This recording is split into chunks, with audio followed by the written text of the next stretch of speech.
them, they are mine to burn. Now, your problem right now is making a good impression. Django Unchained isn't just a Western, it's an emotional roller coaster disguised as a movie. Director Quentin Tarantino took the over-the-top action style of old Italian Westerns and aimed it straight at one of the darkest chapters in American history, slavery. The result? A film that's wild, violent, and impossible to look away from. It's 1858. Django, Jamie Foxx, is a slave who gets freed by a quirky German bounty hunter named Dr. King Schultz, Christoph Waltz. They make a deal. Django helps him catch criminals, and Schultz helps rescue Django's wife from a terrifying plantation run by the smooth but deadly Calvin Candy, Leonardo DiCaprio. Simple plan, absolutely nothing goes smoothly. And behind the scenes, pure chaos. Will Smith almost played the lead. Leonardo DiCaprio actually cut his hand on glass mid-scene and kept acting. Christoph Waltz broke his pelvis before filming even started. And somehow, someone approved a line of slave action figures sold on Amazon. For kids. This is one of the most controversial, celebrated, and flat-out insane movies Hollywood ever said yes to. Buckle up, here are 24 things you probably didn't know about it.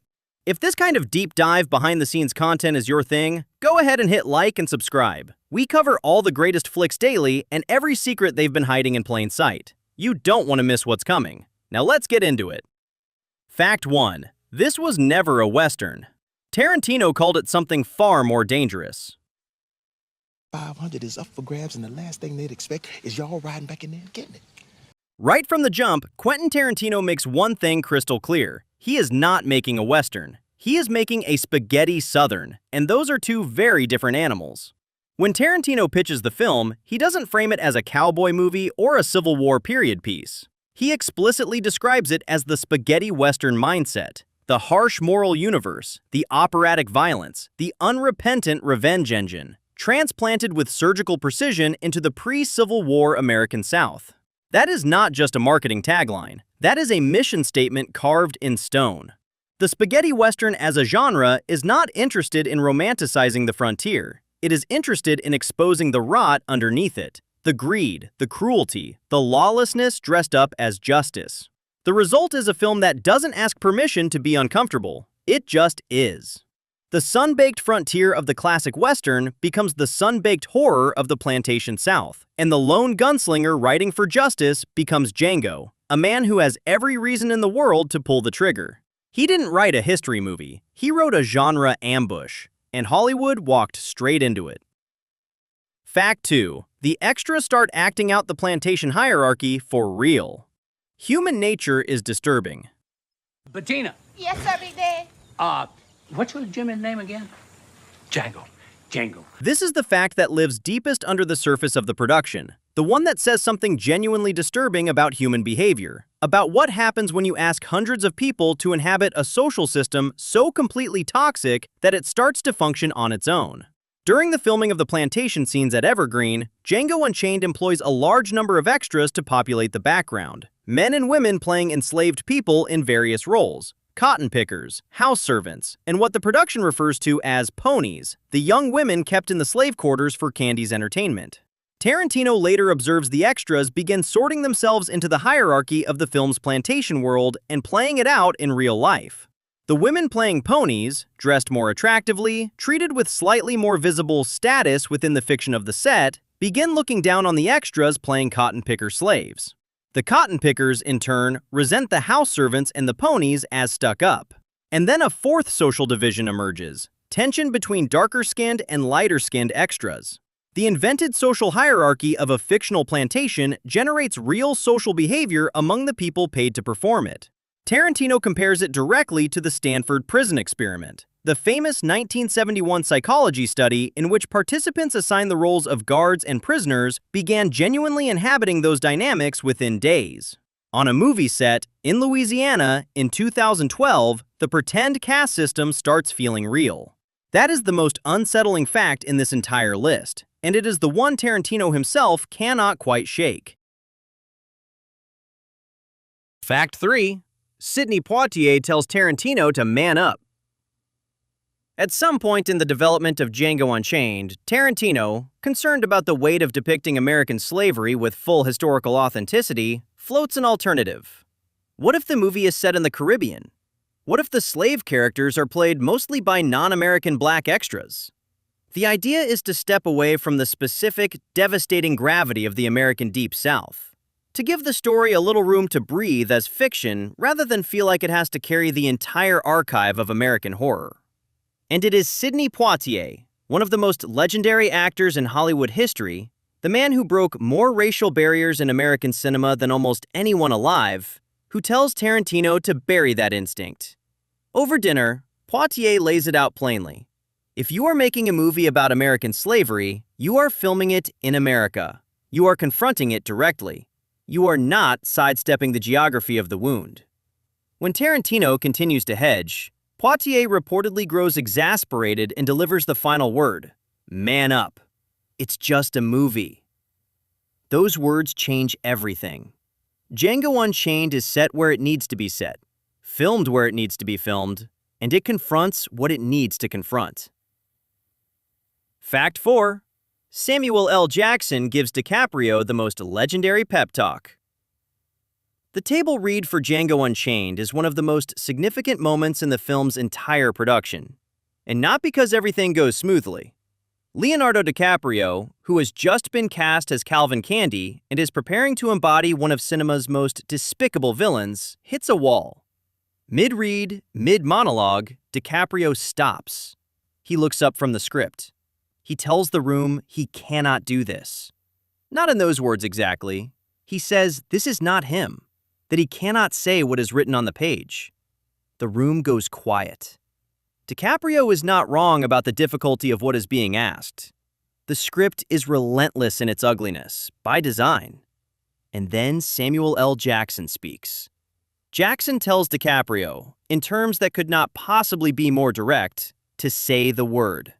In Jackson's own framing, reported by Jamie Foxx, who witnesses the exchange, Jackson tells him, "Motherfucker, say the word.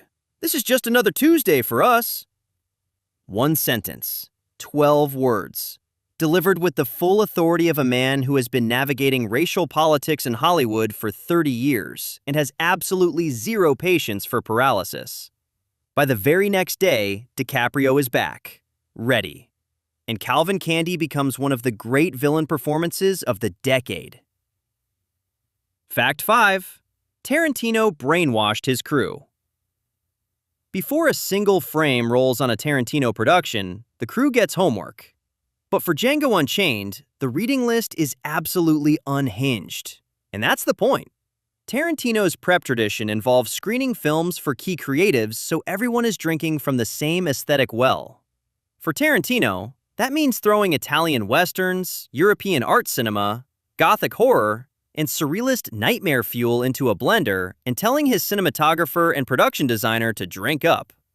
Among the titles on the list are Italian genre cinema, European prestige classics, and Dario Argento's Suspiria, a horror film so saturated in color and dread that it feels like a fever dream set to a prog rock score.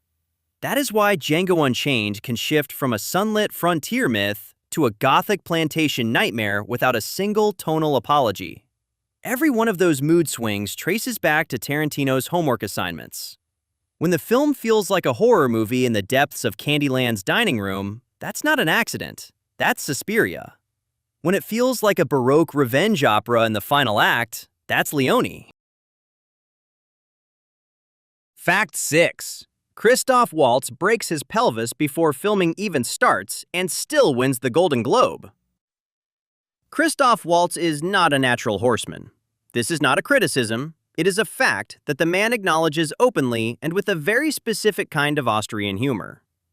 When production on Django Unchained begins, Waltz is required to train on horseback to convincingly portray Dr. King Schultz, a man who spends a significant portion of the film riding across the frontier in a carriage pulled by a horse with a dancing tooth on top. The training does not go smoothly. During a session, Waltz falls off his horse and dislocates a bone in his pelvis. He has to cancel public appearances. Production prep is delayed. The injury is serious and deeply inconvenient. Waltz recovers, returns to training, and eventually gets back on the horse. Jamie Foxx, aware of his co-star's entirely justified fear of horses, gives Waltz a gift that is equal parts practical and hilarious: a saddle with a seatbelt. He goes on to win the Golden Globe for Best Supporting Actor for this role. At the backstage press conference, he deadpans, "Riding a horse was not much of a challenge. Falling off was. Pelvis shattered. Oscar and Globe in hand. Only in Tarantino's world." Fact 7. Will Smith didn't just turn down the role, he tried to rewrite everything. Will Smith is offered the role of Django. He reads it, he thinks about it, and then he says no. But his reasoning is not what you think. Smith does not say the movie is too violent, too dark, or too controversial. Smith says he doesn't believe Django is the true lead. In his view, Schultz is the real protagonist, and Django is playing second fiddle for too much of the runtime. Smith says he wants Django to be the one who personally takes out the main villain. Tarantino's script gives that to Schultz and then to Django in the finale, but not in the way Smith envisions. So what does Smith do? He suggests bringing in Akiva Goldsman to reshape the entire script. Not just any co-writer, the man who wrote Batman and Robin, the 1997 Batman and Robin, the one with the ice puns and the nipples on the suit. Will Smith asks the writer of the single most ridiculed superhero film in Hollywood history to rewrite the screenplay that eventually wins Quentin Tarantino his second Academy Award for Best Original Screenplay. Tarantino, naturally, declines. Jamie Foxx rides. And Will Smith spends the next decade watching everyone else get praised for the movie he turned down. Fact 8. Jamie Foxx brings his own horse. When Tarantino talks about why Foxx nails the role of Django, one of the details he singles out is something almost absurdly straightforward. Foxx already owns a horse, and he brings it to the production. Not a rented horse, not a borrowed horse, his own horse, ready to work. In a movie where Django's transformation from slave to gunslinging cowboy is communicated almost entirely through physical presence and body language, that equestrian authenticity is not a small thing. It is everything. Foxx later tells the same story in a BBC interview with barely concealed pride. When the competition is fierce and every actor in Hollywood is circling a Tarantino lead, most people are carefully preparing their dramatic beats, their emotional arc, their backstory research. Foxx walks in with horsepower, literally. And the thing is, it works. Django on horseback is iconic. Django's posture, the way he commands the animal beneath him, the quiet authority in his bearing. All of it is real because the man riding is real. Fact 9. The man who designed the world of Django dies while building it. There is a kind of grief that production crews almost never talk about publicly. The grief that happens in the middle of a shoot, when real life crashes through the soundstage door and refuses to leave. For Django Unchained, that moment comes with the death of production designer J. Michael Riva. Riva is the man responsible for constructing the visual world of the film, the textures of the plantation, the architecture of Candyland, the color palette that shifts from frontier gold to something darker and more suffocating as Django and Schultz ride deeper into the South. This is an enormous creative responsibility, and Riva is executing it at the highest level. Then, while the film is still in production in New Orleans, Riva suffers a stroke. He dies before the movie is finished. The crew has to absorb that blow quietly, professionally, and continue building a world their colleague can no longer see. The departments improvise under pressure. The work continues. And the film that reaches theaters is still visually stunning, a testament to both Riva's foundation and the team he leaves behind. Fact 10. Tarantino admits he could have gone further. The reason he doesn't is brilliant. Knowing exactly where the line is and making a conscious, calculated decision about how close to walk to it is the difference between a craftsman and an artist. When Tarantino talks about Django Unchained in press interviews, he admits the movie could have been more brutal, more explicit, more unsparing in its depiction of slavery's horrors. He has the material, the historical record, and frankly the reputation to go further than almost any filmmaker alive. But he pulls back. And the reason he pulls back is not squeamishness, it's precision. Tarantino describes the challenge in almost engineering terms. The movie has to balance action, humor, sustained pain, catharsis, and white-knuckle suspense. And through all of it, the audience has to remain emotionally intact enough to stand up and cheer in the last reel. If you break the audience, if you push the horror past the threshold where they can process it, you lose the ending. You lose the payoff. You lose Django's triumph over Candy, over Candyland, over every person who tried to make him less than human. Tarantino is not softening the story. He is calibrating it like an emotional heist. Fact 11. DiCaprio slices his hand open on camera. The scene is Calvin Candy's dining room. The tension is at its absolute peak. Django and Schultz's cover is about to be blown, and Candy is working himself into a rage that DiCaprio has been building across multiple takes with terrifying precision. Then, mid-speech, Candy slams his hand down on the dinner table. DiCaprio hits a small stemmed glass he doesn't know is there. The glass crushes under his palm. His hand begins to bleed. Really bleed, visibly, onto the table. DiCaprio does not stop. He does not look at his hand, or look at the camera, or do anything except stay completely in character as Calvin Candy, delivering one of the most chilling monologues of his career. When Tarantino calls cut, the entire room erupts in a standing ovation from the crew. Then DiCaprio takes it one step further. He suggests smearing his blood onto Kerry Washington's face for the next shot. Washington, to her enormous credit, agrees. Fact 12. The long-awaited premiere gets permanently canceled. Django Unchained is scheduled for a major Hollywood premiere. The red carpet is planned, the press is ready, the marketing machine is in full swing. And then, on December 14, 2012, 20 children and 6 adults are killed at Sandy Hook Elementary School in Newtown, Connecticut. The country goes silent. And suddenly, a film whose marketing has leaned heavily into its operatic, stylized violence finds itself in the most delicate possible position. A movie about guns and bloodshed scheduled to open days after the most devastating school shooting in American history. The premiere is canceled. Not the release, the premiere. The film still opens on Christmas Day 2012. It still becomes a massive box office success. But the red carpet event, the fanfare, the launch celebration, all of it is quietly shelved out of respect. It is a strange, sobering moment for a movie that spends 2 hours and 45 minutes staging some of the most gloriously cathartic violence ever put on film. Fact 13. Slave action figures? Somebody at some point in the Django Unchained merchandise pipeline has an idea. The idea is action figures, collectible dolls based on characters from a hard R-rated film about the violent brutality of American slavery. These figures are listed on Amazon and sold, actually sold to actual customers before anyone with a functioning moral compass reaches the office. The packaging includes a choking hazard warning, which is a remarkable disclaimer to put on a product depicting enslaved people that you cannot legally sell to anyone under 17.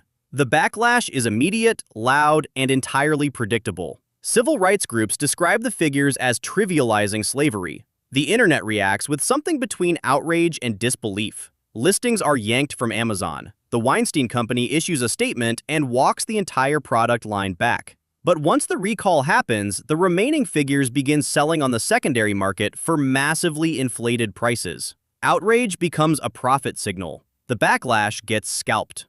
Multiple people approved this plan. Multiple people saw it through to manufacturing, packaging, and distribution. And somewhere in a warehouse, there are still Django Unchained action figures sitting in unopened boxes, appreciating in value.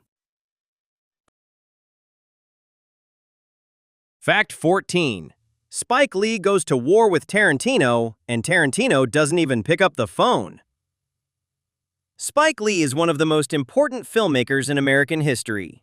He is also, at the release of Django Unchained, absolutely furious. Lee publicly declares the film disrespectful to his ancestors. He says he will not watch it.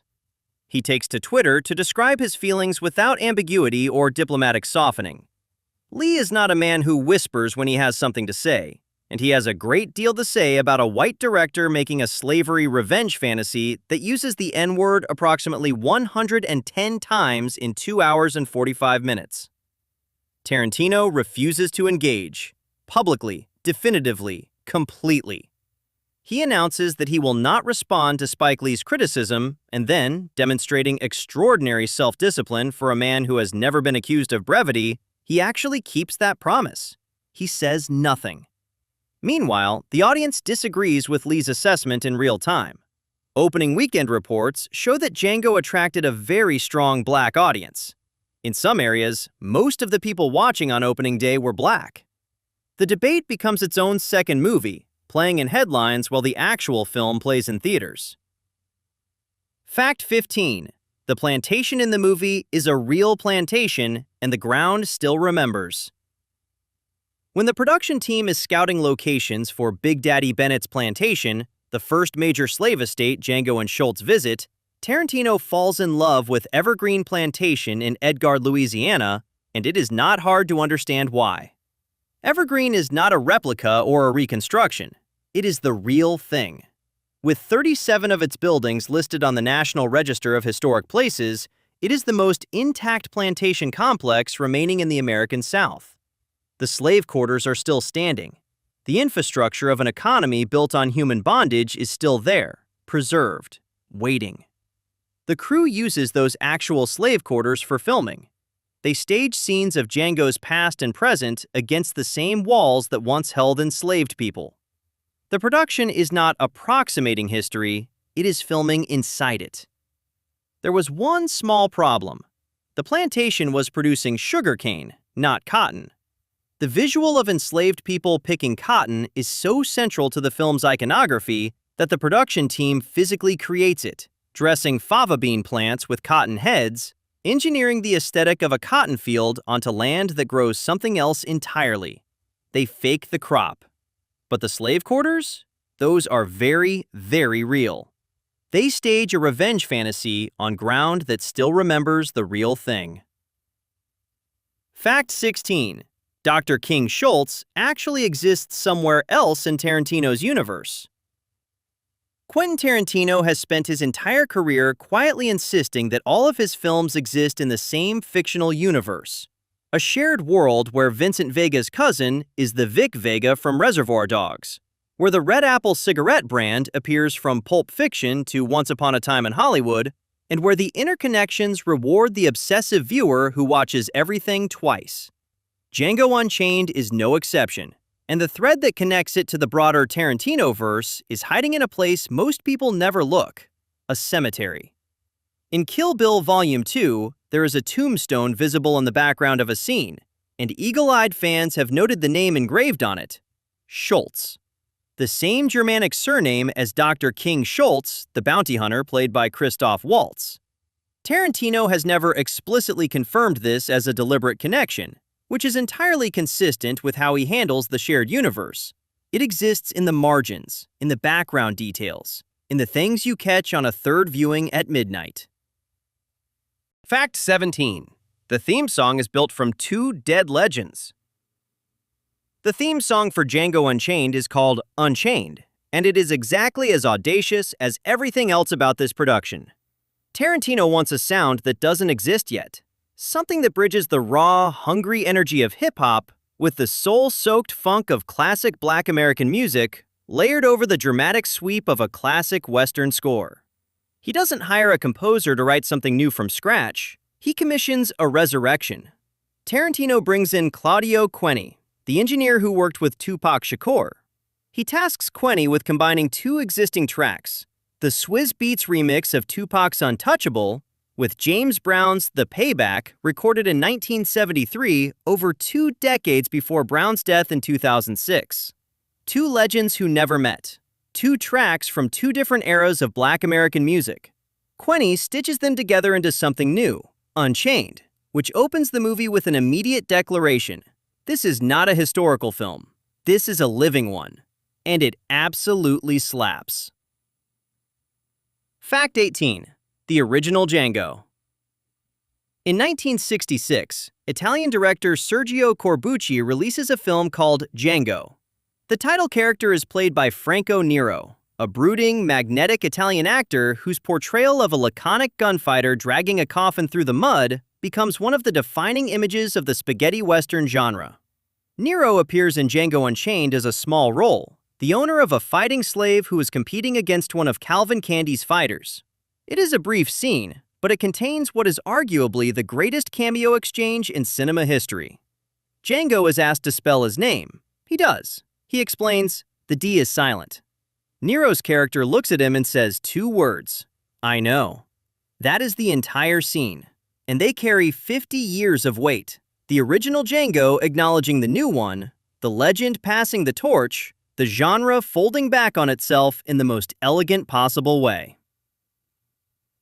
Fact 19. One of the filming locations becomes America's first slavery museum. Whitney Plantation in Wallace, Louisiana, serves as a backdrop for scenes in Django Unchained. At the time of filming, it is what it has always been, a former sugar plantation in the Louisiana Delta, one of hundreds of properties whose histories are inseparable from the institution of slavery. Tarantino films there. The crew moves on. And then John Cummings, a New Orleans attorney who purchases the Whitney Plantation in 1999, begins a private restoration project. He pours millions of dollars into the property. He is not looking to get the money back. He says so explicitly. In December 2014, 2 years after Django Unchained opens in theaters, the Whitney Plantation reopens as a museum and memorial site dedicated entirely to the experience of enslaved people. Where most plantation museums center the architecture and the lifestyle of the plantation owners, Whitney centers the enslaved, their names, their stories, their suffering, their resistance. The place where Tarantino stages a revenge fantasy about slavery, a fictional act of cathartic violence against the institution, becomes the country's first institution dedicated entirely to making sure the real story is never forgotten. Fact 20. Django's iconic blue suit. Django's blue velvet suit is one of the most visually striking costumes in the movie, a deliberate, electric statement of identity that announces Django's transformation from slave to free man more powerfully than any line of dialogue. When Django chooses his own clothes for the first time as a free man, he picks blue velvet. It reads as bold, even absurd. That is entirely intentional, and the reference points costume designer Sharon Davis uses to build the look are genuinely unexpected. Davis draws her primary inspiration from Thomas Gainsborough's 1770 painting, The Blue Boy, a portrait of a wealthy young English aristocrat dressed in an elaborate blue satin outfit that was itself a deliberate art historical provocation when it was painted. Davis takes that same subversive energy and translates it into Django's velvet. She also equips Django with the same sunglasses worn by Charles Bronson in The White Buffalo, a 1977 Western notable for being exactly the kind of pulpy genre film Tarantino grew up loving. The result is the coolest outfit in Western film history. Fact 21. The KKK scene is mostly improvised. The audience laughs, then feels guilty. The scene where a group of proto-Klan horsemen argue about the eye holes in their hoods is one of the funniest sequences in a film that has no business being this funny. The group, organized by Big Daddy Bennett, they are called the Regulators, spiritual forebears of the Ku Klux Klan that forms after the Civil War in 1865, ride out in a fury of righteous violence, only to completely fall apart because nobody can see through their hood bags. Grown men on horseback, threatening deadly violence, derailed by a sewing complaint. What most people do not know, much of this scene is improvised. The actors in those hoods are not working from a tightly scripted argument. They are riffing, building, escalating the absurdity in real time. Jonah Hill, listed in the credits as Baghead Number 2, delivering his complaint about his pillowcase hood with the energy of a man who has genuinely been personally wronged by poor craftsmanship. Tarantino takes a real and terrifying piece of history, the organized, murderous white supremacist terror of Reconstruction-era America, and turns it into slapstick. The audience laughs, and then the audience feels bad for laughing. The guilt of having laughed at something you know you should not be laughing at is exactly the emotional trap Tarantino is laying throughout the movie. That's the point. Fact 22. Tarantino sued for hundreds of millions of dollars. In December 2015, 3 years after Django Unchained opens, and on the eve of Tarantino's release of The Hateful Eight, filmmakers Oster Colvin Jr. and Torrance Colvin file a copyright infringement lawsuit against Quentin Tarantino. They claim Django is a wholesale theft of their original screenplay titled Freedom that they provided to Tarantino previously. The damages sought are described in the filing as compensatory damages in an amount in excess of hundreds of millions of dollars. Not a specific number. Hundreds of millions, as a floor. The lawsuit goes nowhere. It is dismissed. Tarantino is found to have not stolen the screenplay, but they should be applauded for their audacity, I guess. Fact 23. Tarantino tells British television he's not their slave or monkey. The Django Unchained press tour was one of the most eventful promotional campaigns in recent Hollywood history, and it peaks in a live television interview on Channel 4 in the United Kingdom with journalist Krishnan Guru Murthy. Guru Murthy pushes on a pretty predictable question. Why is Tarantino so certain there is no link between enjoying movie violence and enjoying real violence? It is a question that has been asked of filmmakers for decades. Initially, Tarantino refuses the question entirely. He says he will not bite. But when pushed further, Tarantino responds with, "I'm not your slave and you're not my master. You can't make me dance to your tune. I'm not a monkey." The layers of this moment are so dense that the internet does not know where to begin. The line is clipped, screenshot, and shared approximately 11 million times. Tarantino laughs. He is visibly delighted. He is there to sell a movie, and if nothing else, he sells it. Fact 24. The funniest scene in the movie gets saved. After photography wraps on Django Unchained, Tarantino sits down to edit the film and faces a decision about the KKK eye-hole scene. The improvised, chaotic, genuinely hilarious sequence where the regulators fall apart arguing about their hoods is in question. Tarantino shoots it last, and by the time he sits down to edit, he is not convinced the comedic timing works. He is not sure the tonal whiplash, going from brutal, harrowing scenes of slavery to broad slapstick about racist horsemen who cannot see, is something the final cut can sustain. Enter Sony Pictures chairperson Amy Pascal. Pascal reads the original script when it comes across her desk. The eye-hole scene is one of the main reasons she decides to greenlight the entire film. She loves it. She insists it stays. Tarantino goes back and forth. Test screenings are uneasy. Pascal holds the line. In Tarantino's own words, Amy Pascal insisted the scene be included because it was one of the primary reasons she greenlighted the film in the first place. Eventually, Tarantino relents. The scene stays. And it goes on to become one of the most quoted, most beloved, most widely discussed moments in the entire film.